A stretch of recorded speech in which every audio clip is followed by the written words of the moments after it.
Hey everybody, Jim Edwards here, and welcome back to the Sales Copywriting and Content Marketing Hacks Podcast. I'm your host, Jim Edwards, along with my trusty co-host and podcast producer, Mr. Stu Smith. Welcome, Stu. Hey, Jim.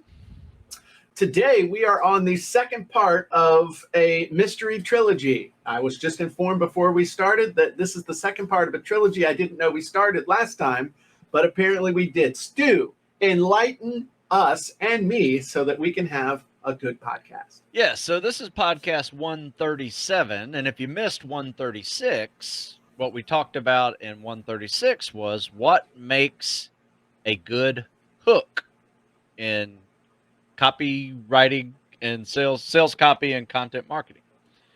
This week, we're going to talk about what makes a good story for content marketing. We can discuss the different ways we can discuss the different ways that is. What is that? That's not a good story. That's not a good story. What's not a good story? Whatever's in the background sounds like you're in an airport. You hear something? Yeah. Are you joking? Oh, that's the ice maker in my wife's basement. Man, there's nothing I can do about it. Just got really loud. Okay, so sorry. That's okay. I thought you were doing something to just be funny. Oh, that's not a sound effect. Yeah, I thought it was a sound effect. You'll see. You'll hear it. So the deal is Jim has a 3-part process for sales copy, right? Hook, story, offer. So each one of these 3 podcasts, 136, 37, and 138, will be discussing what makes a good hook, what makes a good story, what makes a good offer. That's next week. But this week, what makes a good story for content marketing? Let's discuss some of the ways to get deep into psychology of sales copy, writing a good story. Is it a short? Okay. Is it a short one with a sentence, or is it a longer one? Can it be a 1-sentence story? There you go. So I think I need to stand up for this one. So here's the thing. Depending on the purpose of the story, what is the purpose of the story is going to dictate how long it's supposed to be. Can you hear me okay? Can Perfect. You hear me over the jet engine? Oh, it's fine. It's fine. So if you're telling a story in an ad, typically it's going to be 1 to 2 sentences or 1 to 2 paragraphs. All right. So, 1 to 2 sentences, 1 to 2 paragraphs, because what's the purpose of a story in an ad? The only purpose of the story is really to perpetuate a click. It's to get somebody to click. So it's the 2 C words: curiosity, build curiosity, and drive a click. That's the purpose of a story in an ad. So anything else you're doing is probably counterproductive to a degree, because if you're trying to do anything else other than to arouse curiosity and drive a click, you're wasting time. So now, if we talk about in a sales, let's just call it a sales letter, okay, or on a funnel, where you're actually trying to drive the sale, all right? The purpose, in the end, at the highest level, the purpose of the story is to create emotion in the listener, reader, watcher. Okay, number 1 is to create emotion that needs resolution through your product, through your offer. That's ultimately it. So I'll give you a good example from my own direct experience, my For Sale by Owner website. When I converted it over from 20, 30, 40 pages, I don't remember how many it was, at least 20 pages, over to a 1-page sales letter, the person who was teaching me about copywriting, all he said was basically, tell a story. I'm like, what the hell kind of story am I going to tell?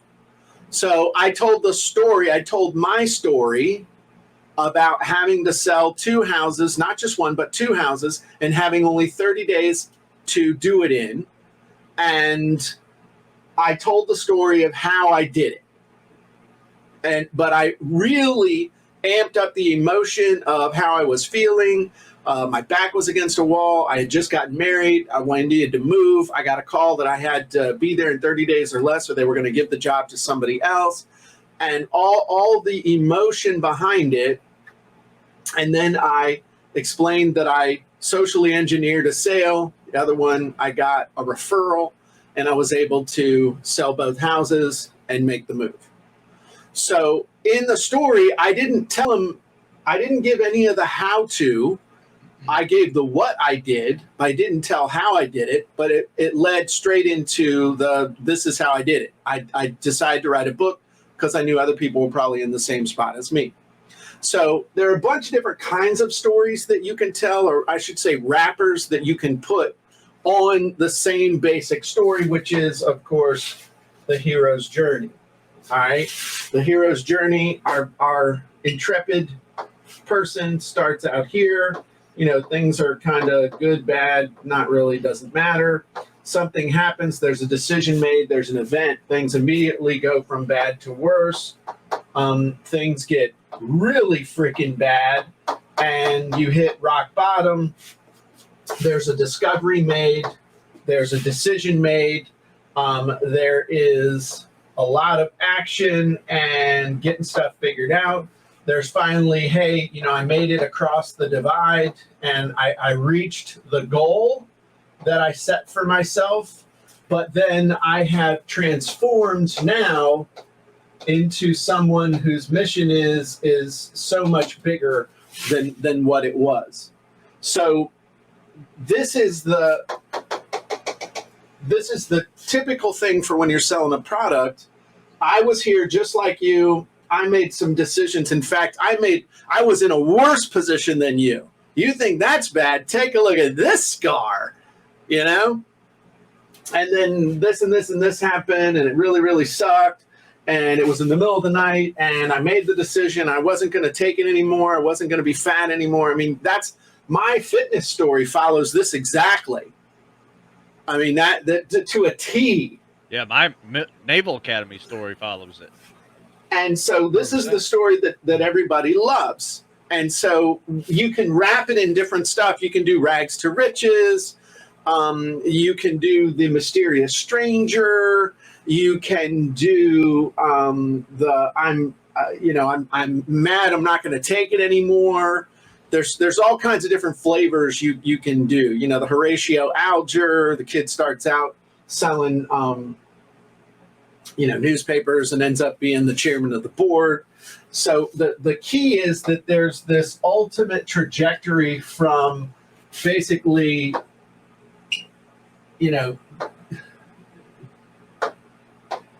it's basically the trajectory is from crap to hero. That's the trajectory of any story that anybody really wants to pay attention to. So what we want to do, though, is we want to create emotion with the story and the person, because if we don't, you've heard the phrase before, people buy on emotion and justify on logic. Well, if people are going to buy on emotion, guess what we got to do, Stu? Get them emotional. Make them emotional. That's right. And so the fastest way to do it is with a story. A story is the fastest way to create emotion. So we also want to create the right emotion, though. If I want somebody to buy a fitness book, or if I want somebody to sign up for a fitness coaching program, what is the emotional journey that they have to go on?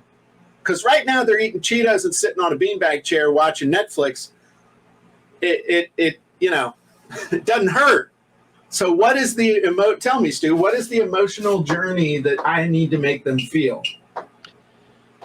I guess it just starts off like, man, I am in a really bad position right now. I am not what I used to be 20 years ago. Okay. I haven't worked out in 20 years, and now I need to get started again. My health sucks. Okay. And I get winded walking up the stairs. Uh-huh. Right. And that means I can't play with my grandkids. I can't play with my kids. I can't make love to my wife. I can't do all the things. And so now I'm just fat 40 and my life is in the turd bucket. Yeah. And it's gone into every aspect of my life. I hurt everywhere. I have no energy at work. I can't do anything. So then there's pretty much going to be a decision, right? Yep. There's going to be a decision. No more. No more. And so for me, the decision was I could walk every morning for 30 minutes. That was the decision. No matter what, I could just walk for 30 minutes. In 30 minutes, I walked like a half a mile the first day. Next day, I walked a mile in 30 minutes. 2 weekends ago, I did 26.2 miles with 35 plus pounds on my back in 8 hours. That's the kind of journey people want to hear about. But you got to tell them the story. You can also tell a story in the first person. This happened to me. You can tell it in the third person, which is, okay, you actually have great story that you just, if you wanted to embellish it from this past weekend, you could tell a story about 30 years in the rearview mirror. But the choices you make today will dictate how it looks 30 years in the rearview mirror. I recently went to my Naval Academy reunion, 30-year reunion. And there were 3 groups of people. One group was dead, either because of ill health or because of combat and accident. Something happened. The second group was a group of people that were still in great shape because they were either had to be because they were still active duty or because they realized it affected every aspect of their lives. And they had made the conscious decision to stay in shape. The third group, I looked at and thought to myself, dear God, how are they even able to function? And after talking to a couple of them, I realized that there were several things at work. Number one, they hadn't made a commitment or kept the commitment they made to physical fitness and hadn't tied it to anything other than their military service. So as soon as military service was gone, they were no longer in shape. Second, they didn't tie it to other areas of their life that made it important on an everyday basis. So what was happening was they'd get dissatisfied, they'd work out for a while, they'd ease off the gas, and they were on this endless yo-yo of weight and other thing that was leading to nothing but injury, dissatisfaction, low self-esteem, and generally a poor quality of life.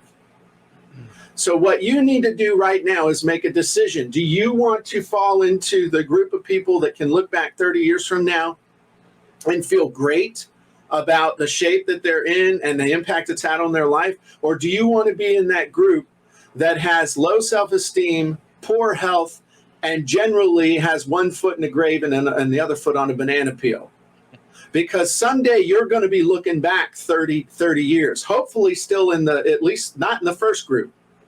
Yeah. But that, I just made that story up, thinking about this. You could also tell a story of somebody you met. Here's the other thing. You can also tell a story of a typical person's experience.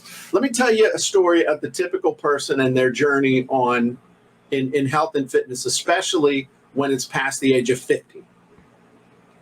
So, I'm going to tell it like in 2 minutes. Most people that I deal with were in shape in their teens and early 20s. Then for whatever reason, life and work and marriage and family got in the way. So they rode the wave of fitness that they had invested in their teens and in their 20s until they got to about 32 to 35. And the brakes got slammed on their metabolism. All of a sudden, they started piling on the weight. Even though they eased off the gas on their diet, they said, okay, it's time to get in shape. So they tried to work out exactly like they did when they were 20, got hurt, got discouraged. And so now they are on this never-ending cycle of being a weekend warrior. And it's nothing but putting on weight, yo-yo diets, and injury. Then for a few, what they do is make a decision. You know what? I got to get smart about this. And so they become scientific about it, but they also make it a part of their lives. So my friend Jim is a great example of that. He made the decision. He was doing it all wrong for years. And then finally he just decided to walk every day for 30 minutes. And the resulting health benefits were boom, boom, boom, boom, boom. It spilled over into this area of his life, this area of his life, and this area of his life. And now we fast forward 12 years and dude just ran a marathon. So again, that wasn't perfect, but it was the start. You know what I mean? That's the kind of story that you want to tell in your sales copy to make people emotional. But how you make them more emotional is you want to focus. Imagine you're like a detective, all right? And you want to focus on pain. You want to focus on disappointment. You want to focus on friction, wherever they're experiencing friction, and then you want to make it worse. I mean, you want to drop the bomb on it. That's it's a really bad bomb. But you want to drop the bomb on that thing and make them feel the pain of the disappointment, and the friction. That story's got to amp it up. My wife was getting ready to leave me. I couldn't sit at my desk for more than 5 minutes. I couldn't concentrate. I was getting out of breath going up to the mailbox. I was a failure as a husband in the bedroom. I was, my kids ran circles around me. In fact, my grandkids made fun of me for being the fat old man. And that's when I hit rock bottom. When the grandkids said, "Hey, old man, you can't catch us." And then they're playing with matches in the backyard. I'm just playing. But that kind of a story, that pain story, that you want them to hit rock bottom with the story too, so that you can raise them back up in the story, and then literally link that to your offer, which we'll talk about next time. Nice. So nice. Hey, one thing that gave a memory of, mm-hmm. and in that story, you have a video of you doing this obstacle race. I think it was a Spartan race or something. And Tough Mudder or something. Yeah. Anyway, I hear in the background, "Go, Grandpa, go!" I know. Yeah, you're cheering on your granddad doing this Tough Mudder. That was cool. That was a cool moment. Yeah, that was a cool moment. And I remember where that was. It was on the rings, which used to just kick my butt. Yeah, those are hard. And I made it all the way across the rings when everybody else who was with me didn't. And I made it all the way across the rings, and I was like, yeah. And then little Johnny was like, "Go, Grandpa!" And that was cool. Yeah, that was neat. So imagine going through that story, and then at the peak you have, "Go, Grandpa, go!" Right. Well, see, the other thing that you can do, there are things, and we talked about this yesterday on when Dean and I were doing our show, but that's also where you can hook and loop, which basically is you can start at the point of high drama. So you could start or big emotion, the emotional hook. Let me tell you about the time. I was laying in bed, literally dying of heart failure, in a hospital in Richmond. I had just been on my second 50-mile ambulance ride in the last 24 hours. 3 doctors had told me I had heart failure, and they had no idea what was going on. I was laying there wondering how my wife was going to be able to carry on my business, and I was literally on the verge of giving up. But I'm getting a little ahead of myself. Let's go back to the beginning, and I'll explain.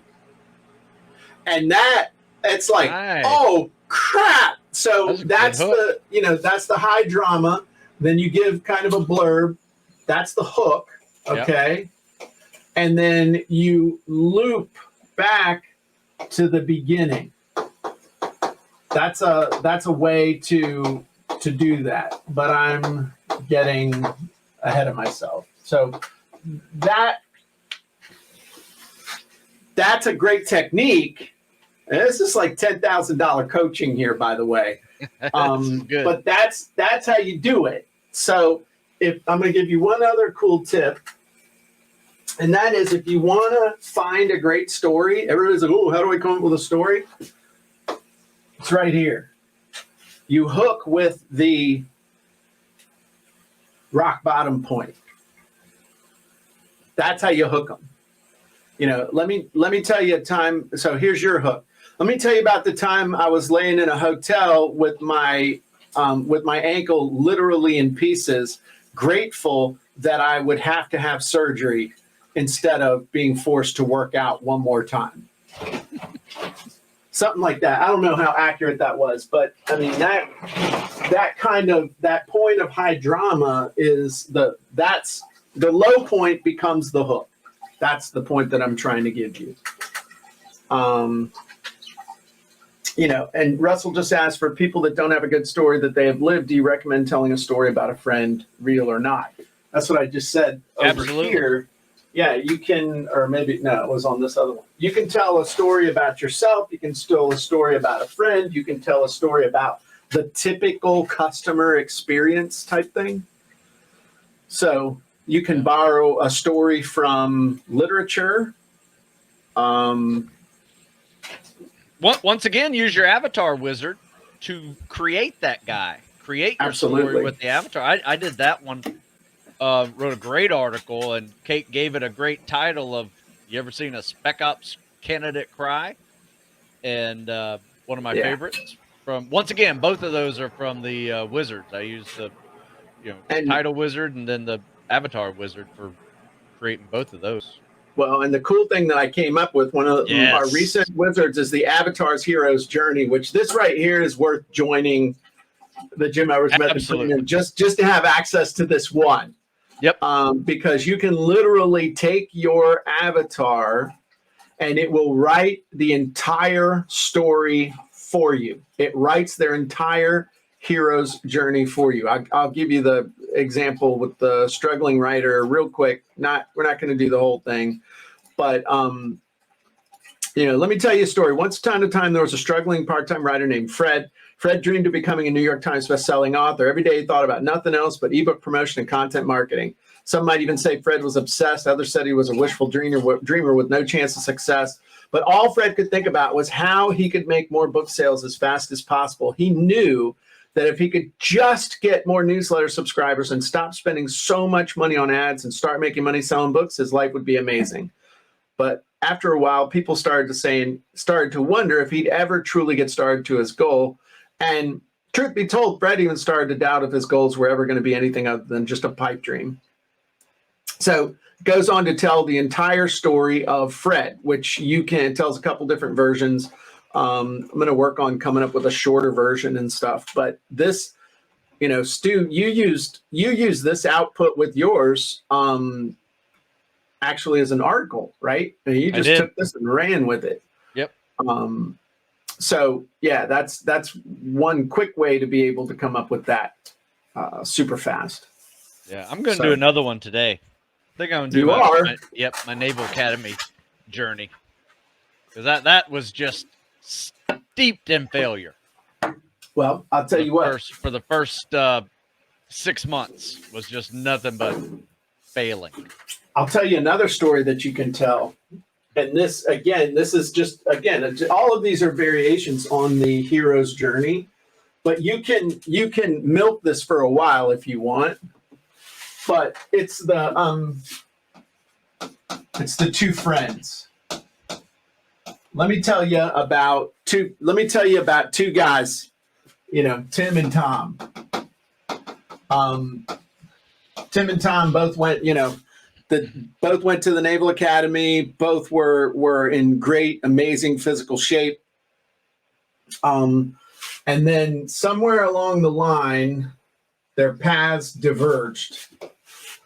And one person's path went to, amazing everything. All right.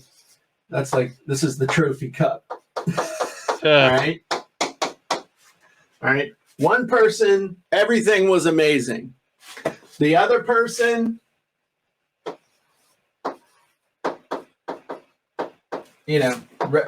rest in peace. What was the difference? What was his journey? What was his journey? What made the difference? And somewhere in here, it's a decision. It's a decision. It's an encounter. It's some sort of an experience, circumstance. This is in the hero's journey. It's either here or it's here. It's the initial decision where these two are walking together, and one, there's a decision here that launches the difference, or they both go through a similar experience. They both hit rock bottom, but then there's something that happens here that causes one to rise and the other one to just, it's toilet time the rest of their life. This is actually a derivation on a sales story that was used to sell the Wall Street Journal. So two guys graduate from school. One, one goes on to be the president of the company. The other goes on to be a sort of mid-level manager. And the difference ultimately was that one started reading the journal and the other one didn't. I remember that. Yeah. So that's another one that works really well for this type of a story. I mean, so what I'm telling you is you have permission to do more than one story about your reunion. I give you permission. Oh, thank you. Thank you. And if you don't have a story, you can, like I said, like Russell asked, you definitely come up with stories of maybe what your avatar has to endure. Sure. Think about what your avatar, once again, for the Hook podcast, we wrapped it around the avatar, right? Right. For the story podcast, wrap it around your avatar. That's right. Yeah, that's everything you do always comes back to who's your avatar.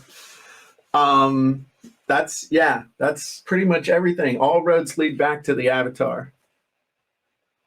JD says, do you legally have to say it's made up if it's made up? I'm not an attorney. I don't play one on TV. You shouldn't listen to me for legal advice, veterinary advice, marital advice, financial advice, or any other advice. In fact, when I start speaking, you should start ignoring every single word that comes out of my mouth for any purpose. But in my opinion, which is worthless in a legal arena especially, I personally am comfortable saying, let me share with you what is the typical customer journey. So let's talk about a typical customer. Let's call him Ted. Now, in my opinion, I have made it clear that this is just kind of the typical customer. You can always at the bottom say, now, of course, Ted isn't a real person, but his experiences are real for many people. Okay, now I pretty much can't say that any more plainly than I have. And to me, I've made it plain that Ted is not a real person, but these are the typical types of experiences that people have. And then I would go on to tell the story. So, and if you want to put a asterisk next to Ted's name and down at the bottom say, Ted is not a real person.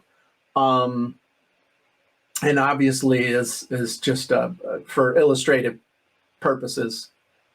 And this website is for entertainment purposes only and should not be considered legal, professional, financial, or any other type of advice. In fact, you should ignore every word that comes out of my mouth. Michelle asked, what service do you use to make these side-by-side videos? This is StreamYard is what we're using. Zoom does it as well. Yeah, but StreamYard is better because StreamYard lets you go live to multiple places at once, where Zoom, you got to pay an arm and a leg and do a bunch of other stuff. So. Yeah. So how was that for an answer, Stu? No, that was great. That was great. Yeah. That's exactly what I thought you would say. Exactly what I thought you would say. But here's a good one. To kind of answer a little bit further. Yeah. I don't say this is not a real person. So I'm not saying that you have to. Maybe I should. But once again, it's kind of like when you do an avatar, it is all the experiences that your customer go through all in one person. Sure. Right. So it's the ideal representation of your customer. It might not be one person, but it might be 10 people. Sure. Right. Yeah. It might be a combination of 10 different people struggling through a variety of different issues. Maybe not all of them have the same issue, but it is. If you were to just say, here's the typical experience of, or here's the experience of the typical spec ops candidate. If you just said that, it's like, say whatever the hell you want after that. And it's like, unless they're stupid, they realize that this is an illustration. It's just, so if you start making medical and financial claims and other stuff like that, whether it's real or not, you got to follow whatever the rules are for that. So, yep, dip, potato chip. I will tell you this, that Avatar Wizard and the Avatar Hero's Journey Wizard make a great article. And the more that you use that article, you kind of understand what needs to be said in other content that you create. Doesn't have to be the exact same thing, but something in there needs to strike a chord in all of your content that you post. Absolutely. In the future. Yeah. I'll tell you one other article that you could write. You could use the listicle wizard for that. Would be lessons learned from my 30th Naval Academy reunion. I like that one. And then you just that one you could just rattle off random stuff. Yeah. No I mean, that's another one you could use. Yeah. That'd be fun. So there's another one that you could do. Did anybody say anything to you that stuck with you? Any quotes come to mind? Any just sayings anybody said? No, nothing that really comes to mind too much. I did take my kids with me, which was kind of fun. And so they got to see a lot of my friends and, my son who's interested in DEA, FBI, probably talked to 10 different FBI agents and DEA agents that have, gone from the Navy into those federal law enforcement jobs. That's so cool. He was thrilled. And then my daughter, she's a mechanical engineer, and just about everybody there was some form of engineer. So that was always it was just a great weekend of nothing specific that really stuck out. I will say this, I was socially exhausted at the end of the weekend. I bet. Just socially exhausted. So I think I'm a little more of an introvert than I realized, because I was not energized by the big crowd. Right. I was completely drained. So I got another article idea. Okay. This is a cool little angle. You could do a checklist of how to get ready for your 30th reunion, even if you just graduated. So it's like a checklist for your present self or from your future self to your present self about how to get ready. That would be a cool one too. Yeah, I like that. I saw something about when people talk about time travel, right? They always talk about going back and fixing something that could change your life. Right. And then I always put in there, how about just doing something now that can change the rest of your life? Yep. I think about that all the time. If I don't do this today, what will life be like? And I think it's stoicism or whatever that, if you really want to, it's like problem, agitate, solve. You can use that same thing. Okay, if I don't do this, let me start piling on the negatives of all the crap that's, my wife's going to leave me. I'm going to lose my house. All this. It's like, holy crap, I just need to take the trash out. Easy, Jim. But it's I'm 100%. You and I are so alike on that. My thing, even when I was in my early teens, I used to think to myself, 5 years is going to be here 5 years from now, whether I do this or not. So I need to do this now. I don't know where that came from, but that's always been my thought. A year from now is going to be here, whether I do this or not. So I need to do this. Yeah. Another thing I concern myself with is staying relevant in the future, because I am the older guy, the OG of this Spec Ops fitness world, right? And that I am known as that. I don't mind it. I use it proudly.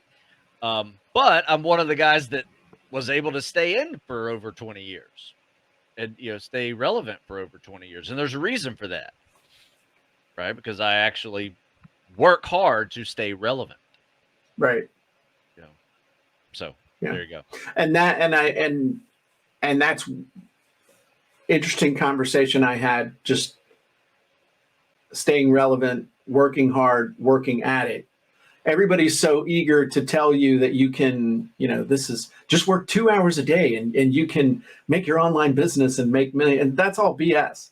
The thing, it's the people who are really making it are getting after it every single day and have been, and don't ever give up. Don't ever let up, because as soon as you do, you stop being relevant. You stop making discoveries. You stop doing the things that you need to do to stay in the game. Yep. And the people that you see that are really making it, that maybe even make it look easy, are the ones that are working the hardest of anybody. And people say, it's about efficiency and life hacks and all this other stuff. No, at some point you got to pay your dues, earn the knowledge, and make it happen. And that's not a life hack. That's a getting it done. So yeah, absolutely. Nice. Absolutely. Well, all right. That was a good one. So next week, stay tuned, because the next podcast we're going to talk about what makes a good offer in the Hook Story Offer Trilogy podcast series. Does it have to be a good offer, or can it be a great offer? It can be any offer. Just whatever works. Show me an offer, Mr. Pickles. Mr. Pickles going to show me an offer? You had that Mr. Pickles. I'm about to bring out Mr. Pickles look. No, Sparkle's a unicorn. Oh, what makes a magical offer? There you go. Ooh, Eugene says an irresistible offer. You are irresistible. All right, cool. There you go. What? You are irresistible when you put those unicorn horns on. Wow. I'm going to leave that one alone. All right. So thanks for joining us, everybody. Have a great week.